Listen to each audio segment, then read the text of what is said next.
Well, tell us more about your story, Dr. Sonia. Why did you decide to become a world-class dermatologist, and how did you end up empowering women around the globe?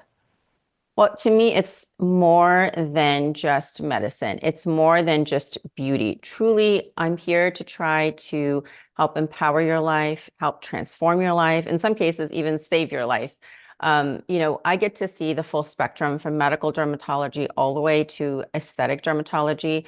Growing up, I myself had acne. I myself had issues, hyperpigmentation. I grew up in a culture where having even toned skin and having fair skin was valued. And so colorism is really also a part of a lot of culture, a lot of cultural barriers on how you perceive yourself.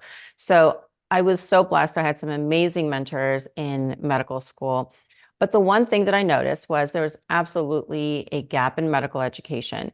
And in that medical education, I didn't get much in terms of skin of color, much in terms of nutrition, much in terms of wellness.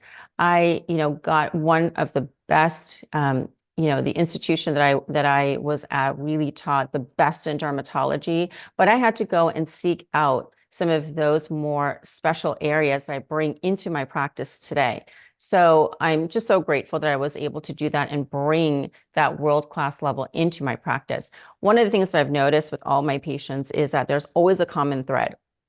I can go and knock on the first door and I'll have a fair skinned patient who's coming in to tell me, you know what? I love your color. I want to be as dark as you. Make me as dark as you. And they're going out and tanning and doing all sorts of things to have that golden hue.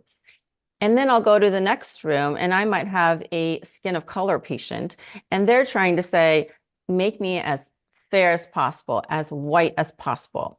And so the commonality here is that everyone is trying to fit into what they believe is a standard of beauty that truly doesn't exist.